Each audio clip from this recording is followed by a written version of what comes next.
Assalamualaikum warahmatullahi wabarakatuh. Perkenalkan, saya Anis Hairunisa, NIM 14014197075, presensi 27 dari Lomba B 2019. Di sini saya akan menampilkan video pembelajaran materi pengertian audiens, identifikasi audiens, dan konsep audiens center. Video ini saya buat untuk memenuhi tugas UAS mata kuliah Public Speaking dengan dosen pemangku Bapak Muhammad Farisco Irfan, SPG MT. Untuk itu, teman-teman dapat menyaksikan video selanjutnya. Selamat menyaksikan. Yang pertama yaitu pengertian audiens. Kata audiens berasal dari bahasa Yunani, yaitu audier yang artinya mendengar. Audiens ini dapat diartikan sebagai pembaca, pendengar, atau penerima.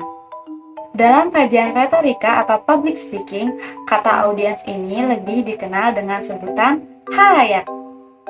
Nah, kajian teoritis mengenai halayak ini merupakan kajian yang dipelajari di awal-awal pembahasan teori komunikasi. Teori halayak sendiri merupakan teori yang mencoba untuk menjelaskan bagaimana halayak dalam mendengar, menerima, dan menanggapi sebuah teks. Adapun halayak sendiri akan terus berkembang seiring dengan perkembangan teknologi yang semakin modern. Berangkat dari sebuah teknologi tulisan yang menjadikan mereka ada dan berkembang pada saat teknologi digital seperti saat ini. Nah, ketika dahulu, halayak hanyalah pasif karena keterbatasan teknologi. Akan tetapi, pada saat ini, halayak menjadi aktif karena perkembangan teknologi dan kemajuan teknologi yang begitu pesat. Dari hal sanalah kita dapat mengetahui bagaimana cara atau langkah-langkah yang tepat dalam menghadapi halayak atau audiens. Yang kedua yaitu identifikasi audiens. Identifikasi audiens ini dapat dilakukan berdasarkan dengan pengalaman atau melalui data sebelumnya.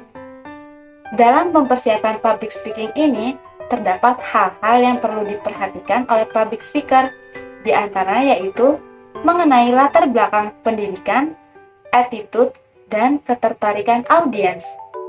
Nah, di dalam public speaking ini terdapat dua pesan. Yang pertama yaitu pesan yang disampaikan oleh public speaker, dan yang kedua yaitu pesan yang diterima oleh audiens. Nah, teman-teman, terdapat beberapa aspek dalam mengenali audiens, di antaranya yaitu yang pertama pada aspek demografis. Analisis aspek demografis ini bertujuan untuk mengetahui siapa yang akan diajak bicara dan bagaimana latar belakangnya.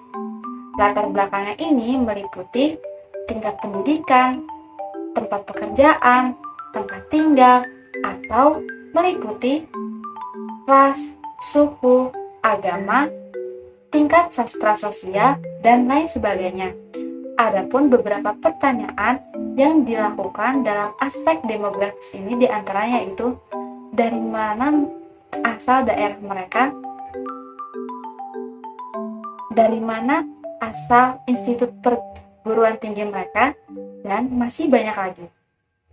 Kemudian yang kedua yaitu aspek psikologis.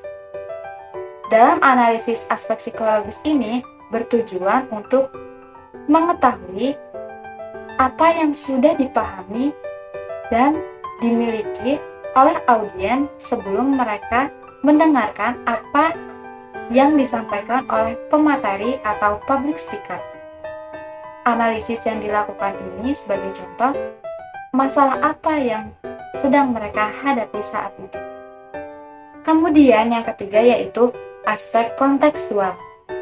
Analisis kontekstual ini bertujuan untuk mengetahui situasi atau kondisi yang akan kamu hadapi saat itu. Hal ini berkaitan dengan ruangan, tujuan acara, durasi presentasi, dan lain-lain. Adapun beberapa pertanyaan yang digunakan dalam menganalisis aspek kontekstual diantaranya yaitu seseorang tersebut hadir pada acara ini apakah dengan sukarela atau karena kewajiban. Nah, ketiga aspek tersebut harus diketahui oleh public speaking agar mereka dapat mengenali audiensnya dengan lebih dalam. Yang ketiga yaitu konsep audience centers atau memusatkan pendengar. Konsep audience center ini artinya seorang public speaker yang baik dapat memusatkan perhatiannya kepada audiens atau khalayak.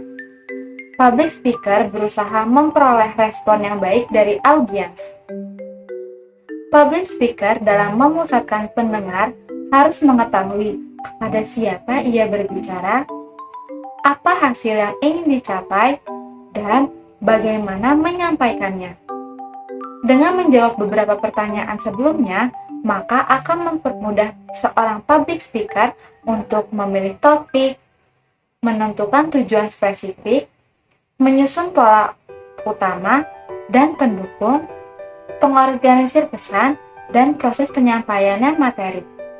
Jika public speaker dapat menggunakan dan mempertahankan pendekatan yang berpusat pada audiens, maka audiens akan memberikan penghargaan sebagai bentuk menghargai apa yang public speaker bicarakan.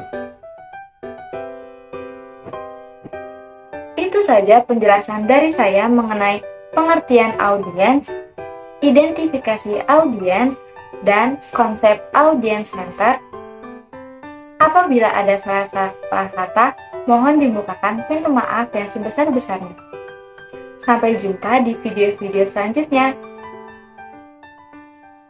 Kurang lebihnya mohon maaf. Wassalamualaikum warahmatullahi wabarakatuh.